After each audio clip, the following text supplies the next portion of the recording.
Hi, welcome to the Looking Ahead podcast. I'd like to introduce our wonderful guest today. This is Jake Thiel. Jake's an Olympian rugby player. He's played with Team Canada for how many years, Jake? Eight. And before that, playing rugby since you were how old? Oh man, would have been before I was even born. Yeah, technically the family is quite legendary here in Canada. But yeah, he's a wonderful guy, great brother, and it's great to have you here, man. It's a blessing to be here. I fought through traffic just to get here. I cleared my whole day. Jake, I think the first question I would ask is, how have you been, man? How's the process of playing with Team Canada, the Olympics? I know that did you retire recently from playing? Yeah, so I kind of.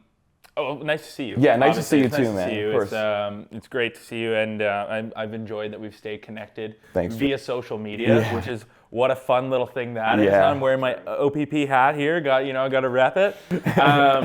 But yeah, no. Just recently stepped away last year from the national team. I think it was kind of my time to kind of get that space. I was a little bit struggling with. Maybe a little bit of sense of self and my identity crisis of like Jake Thiel, the rugby player, and Jake Thiel away from it. Yeah. And I'm a big believer of if you've been in a spot for a long time and you feel that like need to, maybe it's just getting a bit stale to kind of step out. And I think it was my time to kind of step out. It was a really, really hard decision, but I really enjoyed 8 years, playing. Playing for your national team, for Canada is the greatest joy I've ever had. And it's something that if they ask me right now, I'd do it again at the drop of a hat, but I think it's something that for me as a person in my growth that I needed to kind of distance myself and kind of figure out what's next for me. And it's still rugby, but maybe just not playing. And my knees were sore. We're turning 30 soon. You're turning 30. I'm turning 28.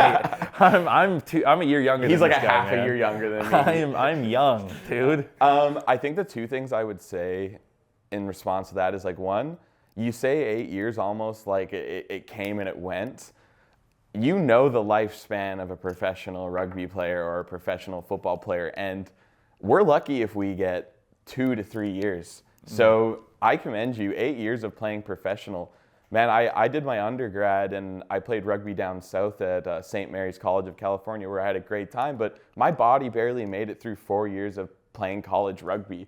So that's a commendation in itself, but that transitions to my kind of question, which is you've built a habit of strong energy dedicated into a sport, a physical outlet. What are you doing now with that energy that's kind of laying dormant in you? Like, is it exercise? Is it coaching? Have you had to disperse it over many different faculties? Because what went into being an Olympic athlete, I'm sure, is intense.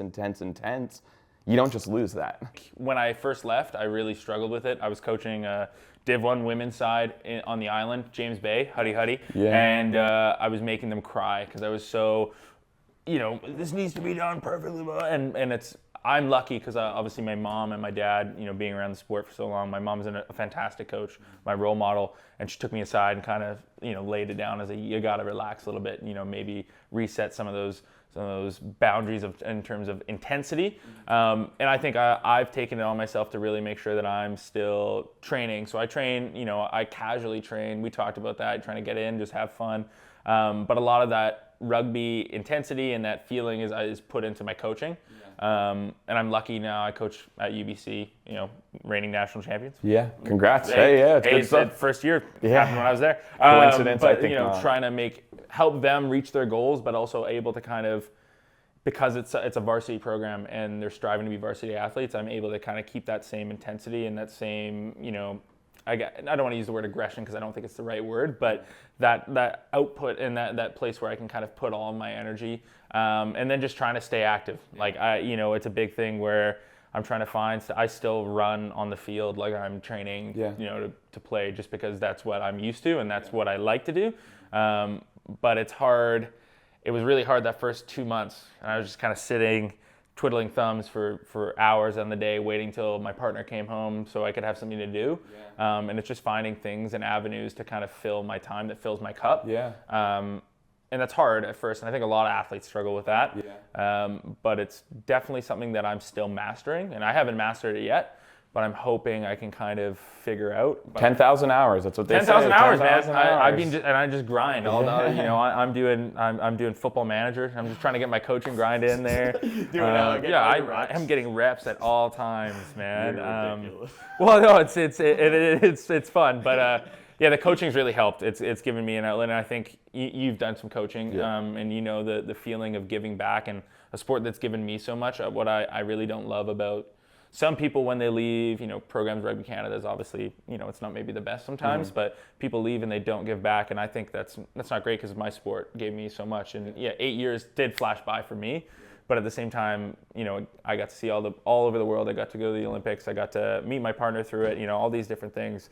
So I think when I get the opportunity to kind of show why I love it and transfer that over to the players and get to see them be successful or reach their goals, it's kind of filling my cup and making me feel maybe those things that I'm missing from the physical side of rugby, I'm filling through that. I think it's really special. So your energy has gone into finding a way to share why you love rugby, and so that it can resonate with the people you coach, and maybe they find a similar reason, or they just get exposure and say, hey, you know what? This is a understanding or a love for the game that I didn't connect with before. And it takes a certain coach presenting something in a certain way.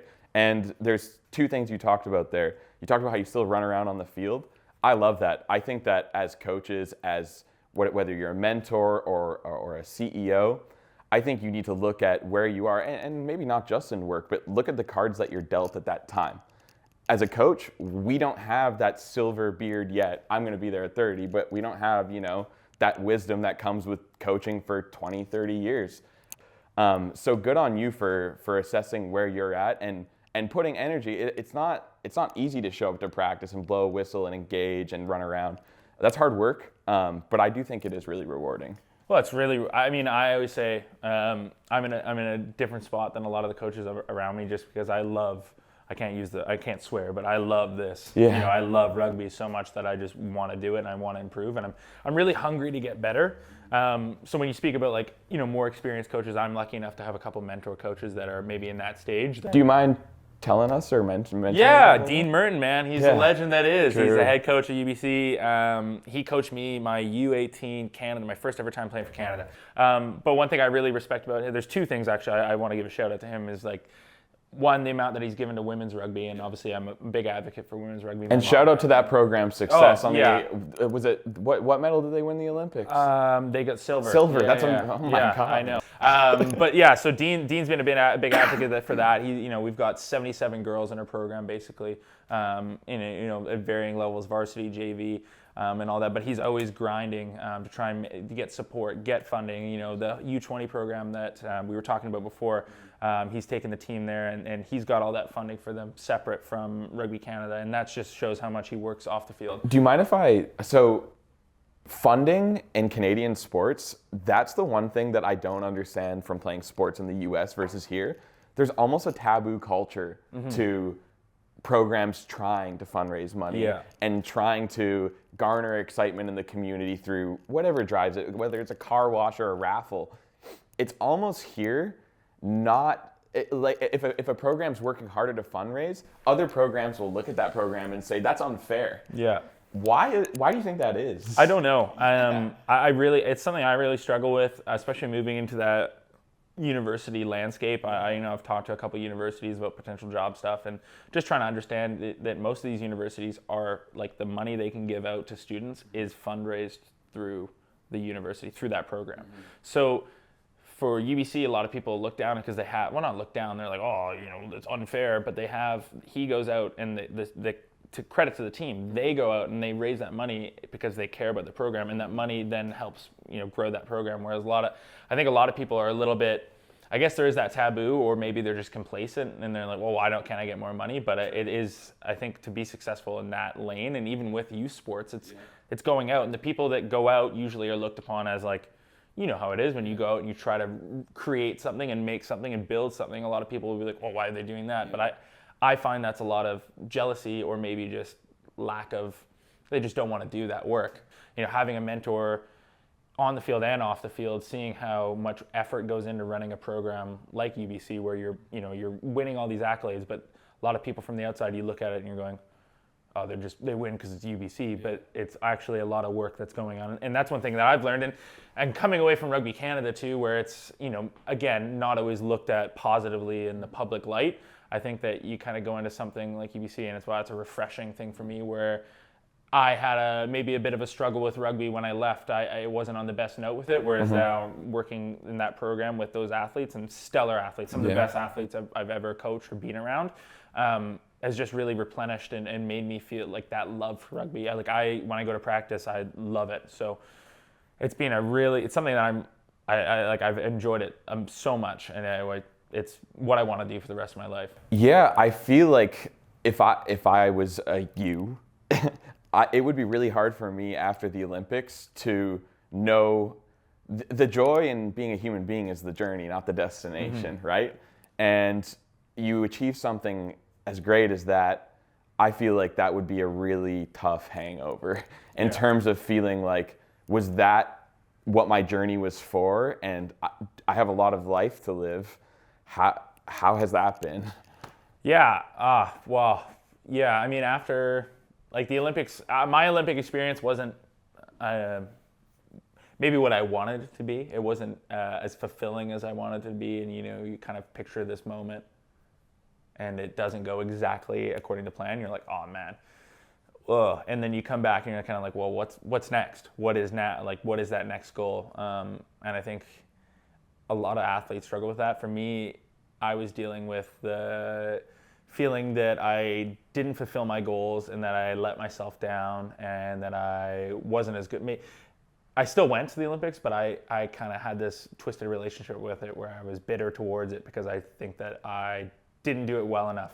So when I came back, I was searching for anything, and it really affected me personally just as a person. I found myself being maybe a bit more of a jerk than I had previously been. I'd like to think that I'm not, but and I was resentful and I wasn't enjoying rugby. So I tried to, for a while, I just kind of stuck with it and grinded through, and I didn't really look for an outlet or something else that I could kind of go with. And I think that was a bit of a struggle for me. I didn't go to school right after I went right into rugby, and the thoughts of, well, what's next?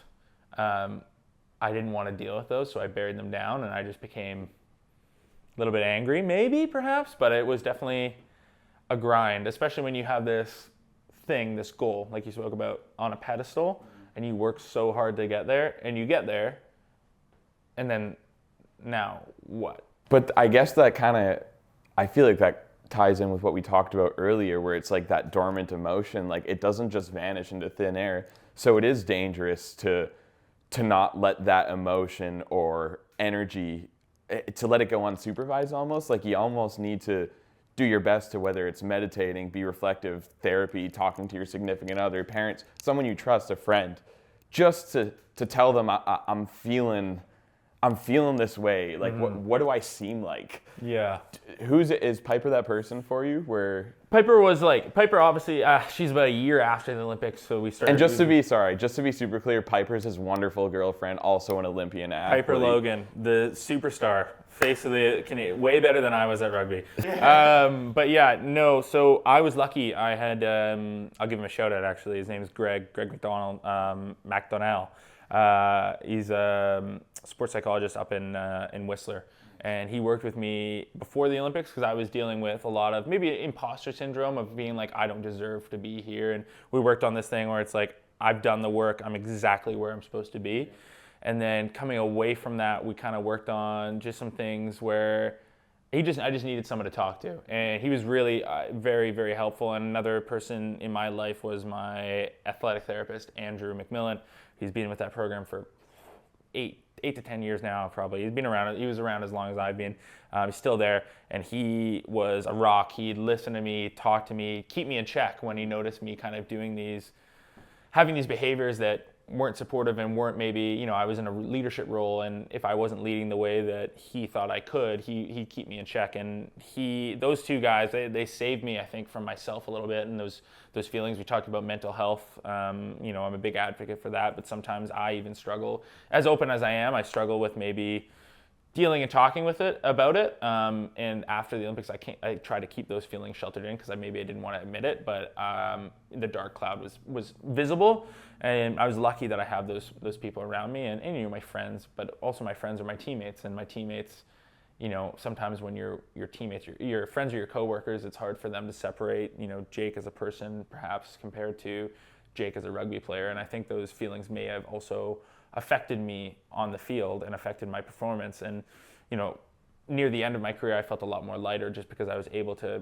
be like, you know what, I'm Jake Thiel, the rugby guy, but also I've got all these other things. A lot of them may be rugby based, but I, you know, there's more to me than playing well. There's more to me than going and winning a medal at the Olympics. There's more to me than going and playing a significant amount of time at the Olympics. You know, there's a long time where I felt like I couldn't call myself an Olympian because I only played 4 minutes in a tournament. And it took a long time and a lot of work with those people that I mentioned, but I'm able to sit back now and be like, man, how many people got to experience that? You know, how many people got to, and even with my Olympics was COVID, you know, and it was a crazy, and people would be like, oh, you COVID Olympics, you don't want to go to another one? I was like, oh man, I'd love to go to another one. But I also, like, I had the most unique Olympic experience of all time. You know, no one else is going to get to really experience that. It was yours, man. It was mine. And I've learned to kind of just appreciate it. And just because it didn't go the way that I pictured it or this fairy tale way doesn't mean that it's not really special. And that's the message that I get to pass on to kids. And, you know, people ask me about the Olympics and I don't go, oh, it was great. I go, yeah, it was pretty tough. Like, it didn't go the way I wanted it to go, but I'm so appreciative. And I got this cool tattoo, and I got a ring at home, and I got a diploma, but it's just kind of it's just another thing. But I think we both believe that in the grand scheme of life, like it's really difficult being an athlete because I loved winning, you love winning, and for us, that measurable of winning is a lot of the time, and I have to be honest, I've been guilty of that's my goal. I want to win that championship. I want to I'm going to be in the gym early. I'm going to go for runs. I'm going to be at practice late. But eventually you get older, and the worst habit we can build is a criteria of success based on externalities or outside things that really are outside of our realm of control. You know, I can make the perfect pass, but if my teammate drops it, at that point, what's my responsibility? My responsibility is to make sure he gets his head back up, and he's my teammate, he's standing next to me, I want him to feel good, I want him to be back up. And I think that, Jake, like, your experience that you're talking about, I don't think that in the grand scheme of your life, like, if I'm analyzing the situation as a Team Canada previous member fan, okay, it would have been nice if you guys had won a gold at the Olympics. But I think about you, Jake Thiel, and if I think about you as a person, I want you to go through life in the way that it's supposed to happen, so you develop the parts about yourself that are difficult to develop, right? Like weightlifting, I love it that Arnold, it's a great quote, like, you need resistance to grow. Mm-hmm. And I feel like when we succeed in life, we just enter the parade. Yeah. And I feel like defeat or perceived defeat or what feels like a defeat can humble us to the point where we're able to reflect and grow. I was wondering, you talked about the two therapists, sports therapists that work with you. Was that a good exercise for you to be able to take criticism better, meeting with these people? Yeah, I think for me, I was almost overly critical of myself. Yeah. You know, we'd watch film and it would probably not be my fault, and I'd be like, that's my bad. You know, just trying to. I really struggled for a long time being positive about my play, and I think that was, I came into the team and I had been, like, you know, when near the end of my youth career, U19, I was probably one of, if not the best players in Canada at my age, and I kind of thought I was the man, and I think I went in there and I got humbled pretty quick. I remember there was an AGM meeting, Rugby Canada AGM meeting, and the 15s coach at the time was like, best player in Canada came in, he can't even lift a broomstick. So I was getting, like, humbled on like a national level. And then as I got into That's brutal. Yeah, no, it's terrible. Yeah. As I got into real too, you can look it up. As I got into the sevens program, I was grinding, and I get in there, and I was a human victory cigar. I'd play like 30 seconds or whatever. And for me, I was very critical of myself, and I would not even watch film after because I was like, I'm so bad. So a lot of that stuff with Greg, working before the Olympics, was just trying to be like, I'm good. I am good. Like I do deserve. And I don't think I flew too close to the sun in that sense of being like, I loved criticism. Even now, like as a coach or in anything I'm doing, I'm always looking for constructive criticism. I'm not looking to be told I suck, but I'd like to, if I'm doing something wrong, I want to know, because if you're not winning, you're learning. And I've done a lot of learning. I mean, in Canada, we lost a lot. And even as a coach, I lose a lot. But I also, when I see the kids I coach, when they lose, they tend to learn a lot more from that than just winning.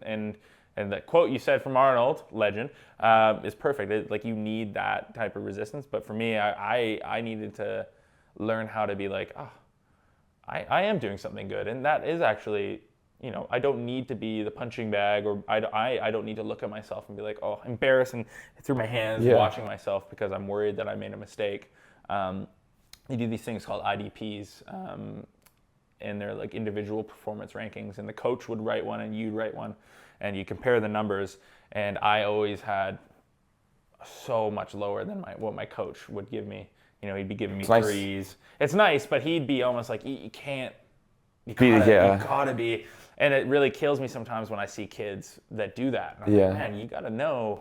Because at that point, Jake, as a coach, I think that like you're carrying around the fear of continuing to make mistakes rather than believing yourself. Mm-hmm. And it's like manifesting. Like if you think, oh, what if I make a mistake going into this? It's going to be something that's in your head. Whereas if you go in with the understanding everybody makes mistakes, mm-hmm. everyone on this field will, including myself.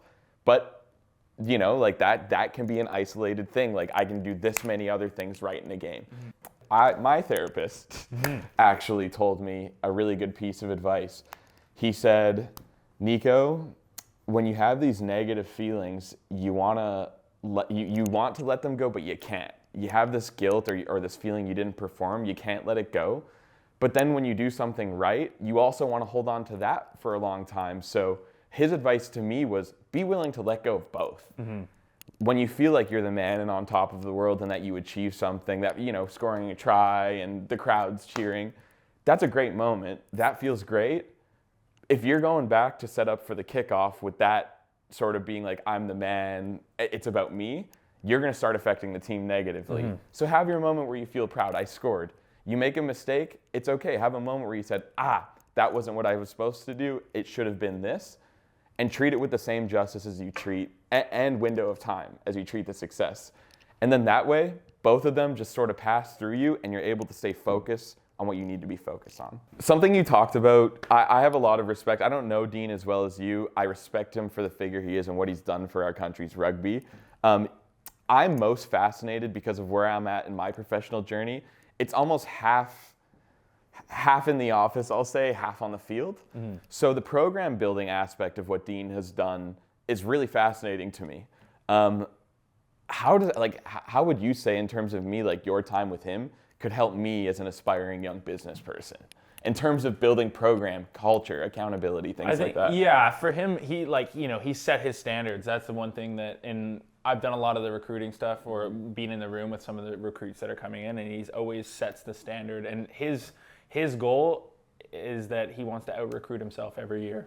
He wants to bring the best, and he's always driving for the best. So when people come in, they know the standard, they've set it, and that's how he runs the ship, kind of to keep doing that. But he's also into evolving and kind of pushing the boundaries of what the program looks like. Like he is never satisfied with anything. Like after we won the national championship first time in that history of the university, it wasn't like, it was what's next? How can we keep growing this? What's our next goal? And, awesome. And they're always pushing to be better and better and bringing that, not only just rugby at UBC, but also rugby in Canada for women he's just always wanting to develop and push. But I think when I come back to it, the thing that he set his standard and he runs and his expectations are here.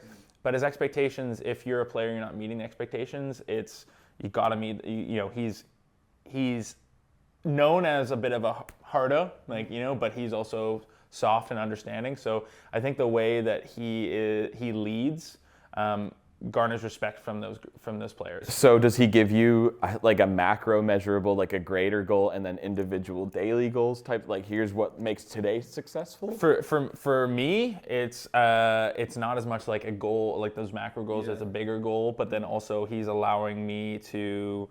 It gives me a long lead of being able. So he's very trusting with our assist. We have a very good assistant coach group. Obviously, I'm part of it, so I'm a little bit biased. But, he gives us a long lead and an ability, autonomy over certain things, and it allows us to kind of experience and try to take ownership of that area, while also holding us accountable to perhaps, if, we'll say something for an example, like, we want a 90% tackle count. If it's not reaching that, it's like, how can we work together to get that up there? While also letting me experiment and figure things out as a young coach.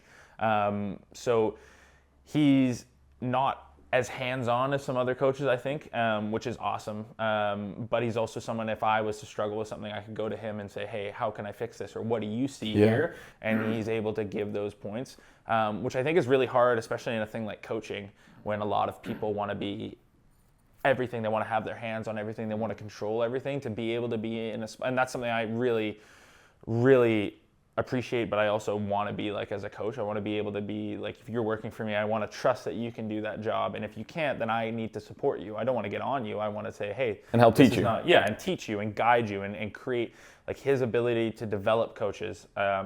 Speaking about myself, like, I've developed so much under him this year alone, just because of the trust, but also the leadership that he shows.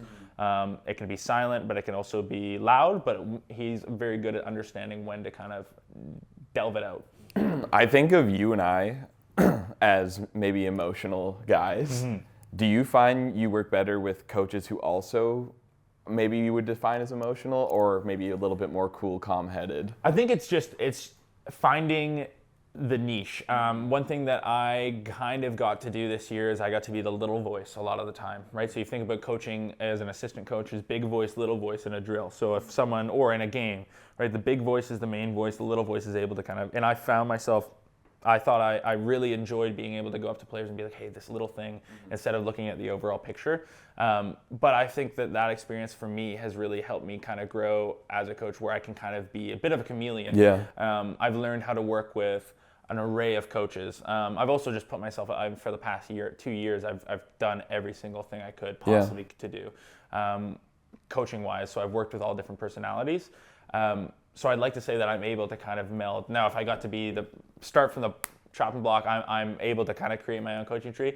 I'd have a bunch of level-headed people around me, because I like to be expressive, and I know I can get emotional. But at the same time, if I'm working with somebody and I know they're expressive and they're loud, I'm able to maybe now tone it down a little bit, because I want to make sure that they're at their peak, and I think that I'm able to kind of still be as close to maximal as I can be with a different maybe perspective on it.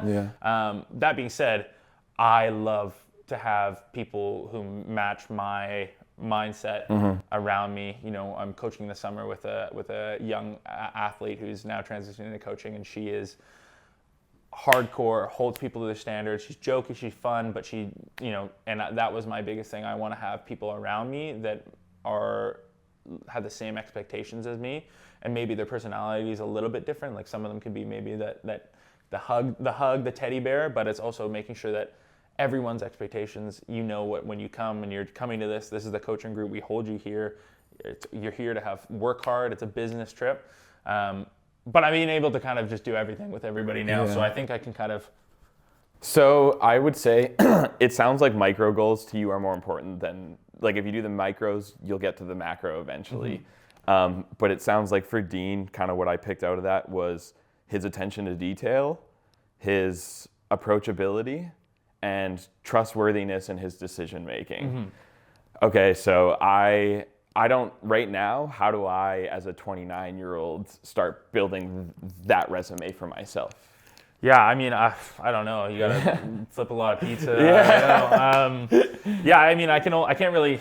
I don't know what the roadmap is. I think for me. Well, What's been working for you? For me, it's just been mostly just getting those reps and also being okay to kind of fail and learning from those mistakes. Like I said before, if I look back at myself when I was coaching a year ago, I'd be like, oh my God, what am I doing? Yeah. But it's knowing this is what I want to get out of it. This is who I want to be, and then how do I build to that? And it's stealing lessons. The biggest part about coaching is that you steal. I steal from everybody around me, and I see, okay, this works for him. You tack on to your... Yeah, and you're trying to build using those things. So if I have my goal of being, approachable, it's like, okay, I've also had the experience of having some terrible coaches. Mm-hmm.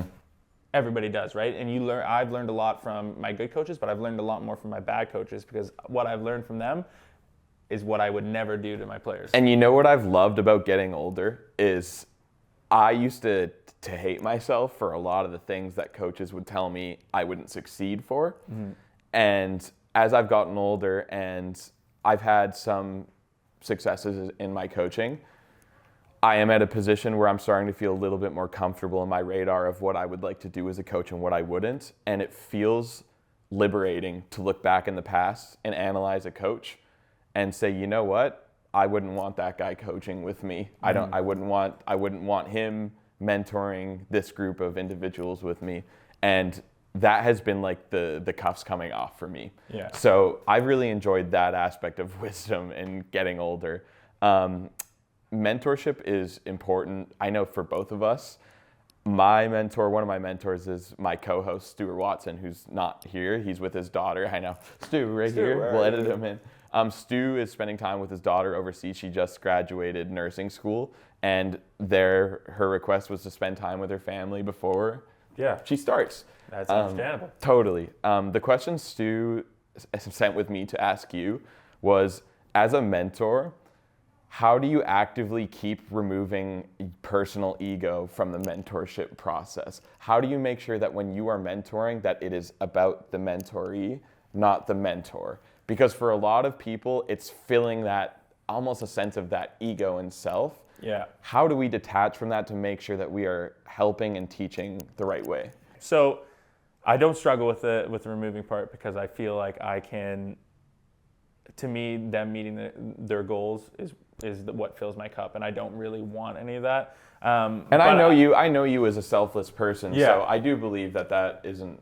in your repertoire. I think, if I'm going to answer it honestly too, is that the joy of the only thing that's really filling my cup from it is seeing them succeed selfishly is allowing me to be the best coach I can be. So in a sense is like, I could remove that sense, but also seeing I don't need that outward, like I am the coach that did it. But seeing, if I'm coaching you and I see you succeed, that just knowing that I helped you along that journey is enough for me.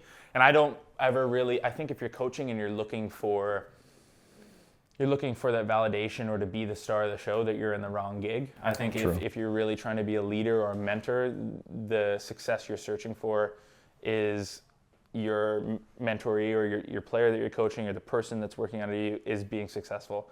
And I think that understanding that their goal should be your goal as well if you're taking that role, and that you should be pushing them to get there. I don't really need any hugs or any flowers. I don't even really need, a lot of the time with coaching, I don't even really need you to validate me or to say thank you sometimes, because I feel like if I have helped you, that's enough. True.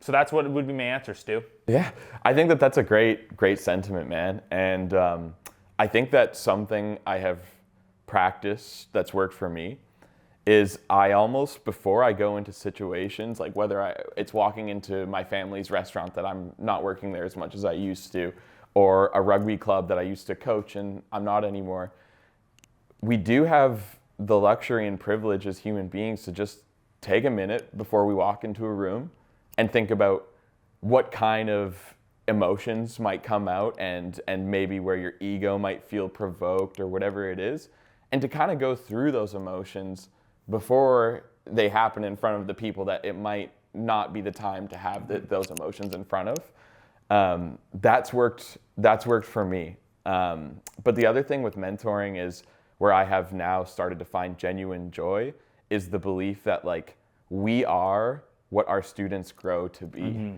And I think about myself, like I think of mentors of mine, my coach from St. Mary's, Tim O'Brien.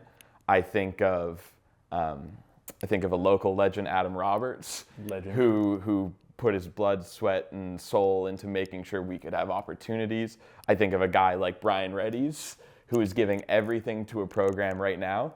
And I think about these people, and they've taught me things, and I wonder, where did those lessons start?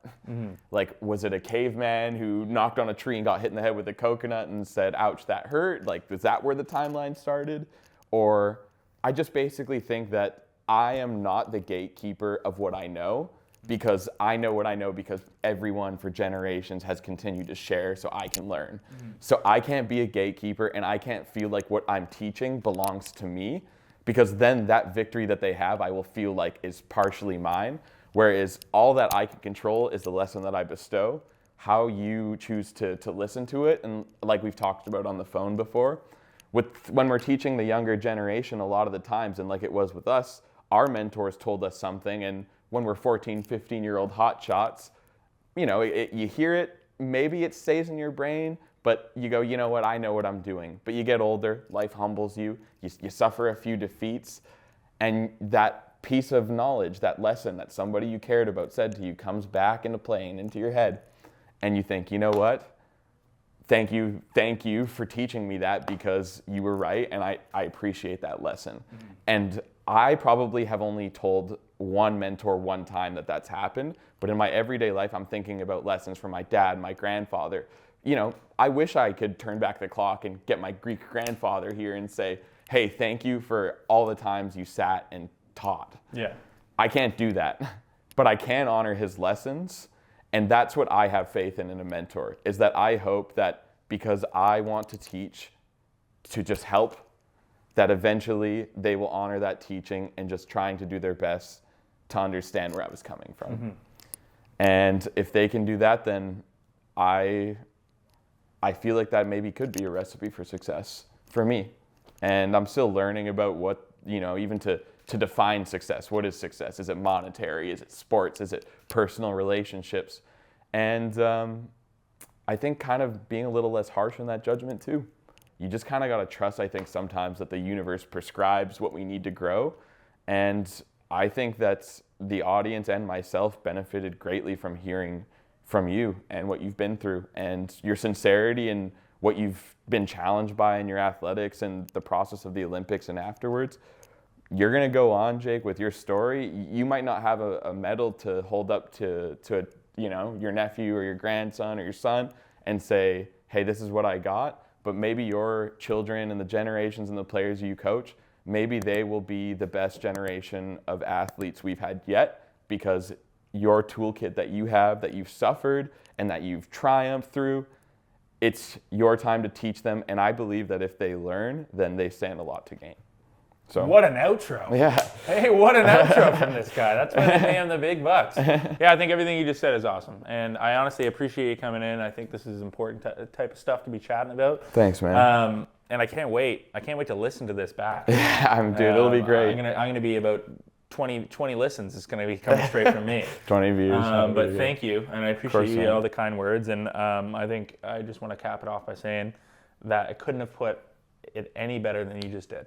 Appreciate that, Jake. And shout out to your family and, you know, my pops and mom. They worked together in the pizza. Before we had the opportunities that we had, our parents were working together, flipping pizzas. My dad was eating pizza. And eating them and delivering them. So shout out to the generation before us that was working hard. Best pizza around, I'm telling you. Ocean Park Pizza, baby. Pub. And thank you to the sponsor of this episode, J&R Home and Serve Right JBMD. Without them, it wouldn't be possible to have meaningful conversations like this, to have a space like this. Thank you for your contribution to the show, and we hope to see you again. Jake, thanks for coming. All right, that one good? Sweet.